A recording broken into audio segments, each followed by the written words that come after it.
श्री जानकी वल्लभो विजयते आत्मानुभूति self realisation channel में आपका स्वागत है। रामायण के किष्किंधा कांड का 32वां सर्ग। हनुमान जी समझा रहे हैं सुग्रीव को, ये लक्ष्मण का जो क्रोध है आपकी हत्या करने के लिए नहीं है, क्योंकि सुग्रीव के मन में यह बात बैठी हुई है कि जैसे बाली मारा गया, कहीं वैसे मैं भी रामचंद्र जी के क्रोध का शिकार न हो जाऊं।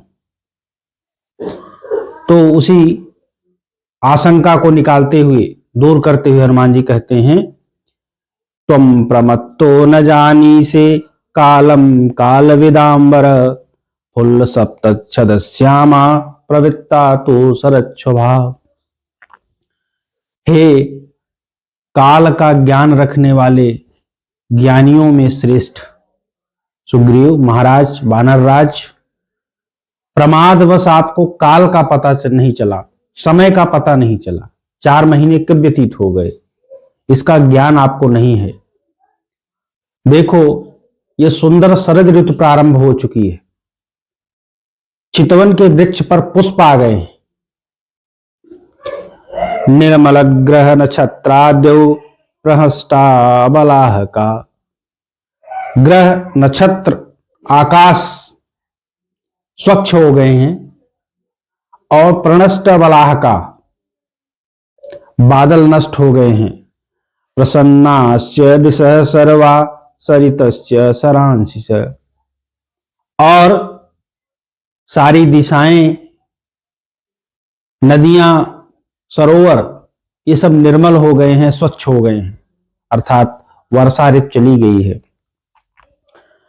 प्राप्त मुद्योग कालम तो नावैसी हरिपुंगव त्वं प्रमत्त इति व्यक्तम लक्ष्मणो अयं मिहागतः। यह उद्योग काल है, राजाओं के लिए यह यात्रा का समय है, आक्रमण आदि करने का समय है। नावैसी हरिपुंगव, हे हरिराज, हे वानर राज, आपको पता नहीं चला, आपको कुछ पता नहीं है। और तुम प्रमत्त इति व्यक्तम, इस कारण से आपको प्रमादी मान करके, आपको प्रमत्त मान करके लक्ष्मणो अयं यागत, यह लक्ष्मण आए हुए हैं। आर्तस्य हृतदारस्य परुषम पुरुषांतरात् वचनम मर्सडीयन्ते राघवस्य महात्मनः। अब आगे बताते हैं कि करना क्या है। कहते हैं कि राघवस्य महात्मनः, महात्मा राम का जो दीन हैं, आर्त हैं, अर्थात दुखी हैं, हृतदारस्य, और जिनकी पत्नी का अपहरण किया जा चुका है, उनके परुषम वचनम ते मर्सडीयम, उनके कठोर वचन को आपको सहना है। और खुद नहीं कहने आए हैं, पुरुषांतरात्, दूसरे के माध्यम से कहा जाएगा, लक्ष्मण के माध्यम से कहा जाएगा। अर्थात लक्ष्मण जो भी कटु वचन कहें उसको आपको सुनना है, सहना है, ये समझाते हैं। कृतापराधस्य ही ते नान्यत् पश्याम्यहं क्षमम्, क्योंकि आपसे अपराध हुआ है, आपसे भूल हुई है, अतः मैं सहन करने के सिवा, कठोर वचनों को सहन करने के सिवा और कोई दूसरा मार्ग नहीं देखता हूं।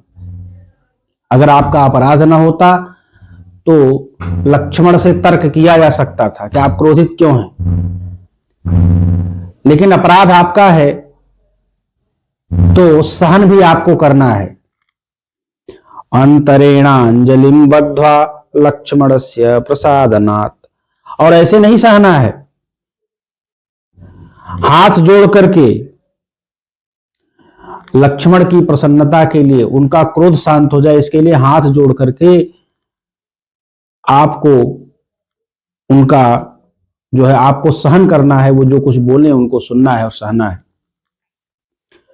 नियुक्तैर्मन्त्रिभिर्वाच्यो यवस्यं पार्थिवो हितम् अतएव भयं त्यक्त्वा ब्रवीमि अवधृतं वचः। जो नियुक्तै मंत्रिभिः वाच्यः, सलाह देने के लिए जो मंत्री नियुक्त होते हैं, उनको राजा को अवश्य ही हितकारी वचन कहना चाहिए, चाहे वो कठोर ही क्यों न हो। और अपने उसी धर्म का पालन करते हुए मैं आपको भय त्याग करके इस प्रकार का अवधृतम वचः, जिसको मैं ठीक समझता हूं, सुनिश्चित बात को मैं कह रहा हूं। यह स्पष्ट कर देते हैं कि मैं इसलिए नहीं कह रहा हूं कि मुझे आपसे कोई ईर्ष्या है। आप मेरे महाराज हैं, लेकिन मेरा यह धर्म है, मैं नियुक्त हूं आपको सलाह देने के लिए, तो जो आपके लिए हितकारी है उसको कहना मेरा धर्म है। अविक्रुद्ध समर्थो ही चापम मुद्यम्य राघव सदेवासुर गंधर्वम वसे स्थापयितुम जगत। अगर आपको यह है, भ्रम है कि मैं युद्ध करके इस समस्या का समाधान कर लूंगा, तो इस भ्रम में मत रहिएगा, क्योंकि क्रुद्ध होने पर धनुष उठा करके श्री राम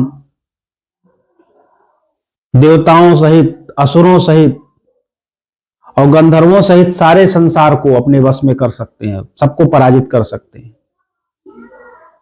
देवताओं में, असुरों में, मनुष्यों में कोई इनके सम्मुख युद्ध में टिक नहीं सकता। न सक्षमः कोपयितुम यह प्रसाद्य पुनर्भवेत् पूर्वोपकारम स्मर्ता कृतज्ञेन विशेषतः। न सक्षमः कोपयितुम, उसके कोप को, उसको क्रोध दिलाना अच्छी बात नहीं है। सह कोपयितुम न क्षमः यह प्रसाद्य पुनर्भवेत्, जिसको फिर से हाथ जोड़ करके मनाना पड़े, उसको क्रोध दिलाना उचित बात नहीं है। और विशेष रूप से ऐसे व्यक्ति ने जब आपका पहले उपकार किया हुआ है, तो उसको तो आपको मनाना ही चाहिए, उसको तो आपको सुनना ही चाहिए, सहना ही चाहिए। अगर मान लीजिए आज आपने नहीं सहा, तो फिर आज आगे चल करके आपकी और भी दुर्दशा होगी। तस्य मूर्ना प्रणम्यत्वं सपुत्रः ससुहृज्जनः राजंस्तिष्ठ स्वसमये भ्रातुर्भार्येव तद्वशे।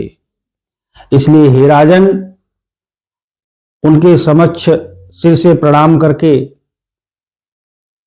अपनी प्रतिज्ञा पर स्थिर हो जाइए, अर्थात अपने बंधुओं के साथ, अपने मंत्रियों के साथ, परिवार के साथ चल करके उनको सिर से प्रणाम कीजिए और अपनी प्रतिज्ञा पर उपस्थित हो जाइए, अपनी प्रतिज्ञा की पूर्ति में लग जाइए, सीता की खोज में। जैसे और उनके आज्ञाकारी बन जाइए, जैसे भ्रातु भार्या एव तद्वशे, जैसे भार्या अपने पति के वश में रहती है, उसी तरह से उनकी आज्ञा मानिए। न राम रामानुज शासनम त्वया कपीन्द्र युक्तम मनसाप्यपोहितुम मनोहिते ज्ञास्यति मानुषं बलम सराघवस्यास्य सुरेंद्र वर्चसः। हे राजन, न राम रामानुज शासनम त्वया, राम के और रामानुज लक्ष्मण के आज्ञा का मन से भी आपको उल्लंघन नहीं करना चाहिए। मन में सोचिए ही नहीं कि इनकी आज्ञा का उल्लंघन मुझे करना है। मनोहिते ज्ञास्यति मानुषं बलम, क्योंकि आपका मन उनके बल को जानता है। मानुषं बलम, उनके अलौकिक बल को जानता है। सराघवस्यास्य सुरेंद्र वर्चसः, जो इंद्र के समान तेजस्वी हैं और छोटे भाई से सहित हैं, के साथ हैं, उनके बल को, उनके अलौकिक बल को आपका मन जानता है। इसलिए आपको उनकी आज्ञा का उल्लंघन के विषय में सोचना भी नहीं चाहिए। देखा आपने किस तरह से इंद्रतुल्य पराक्रमी बाली उनके एक बाण से मारा गया। इस प्रकार से ये सर्ग पूरा होता है। धन्यवाद।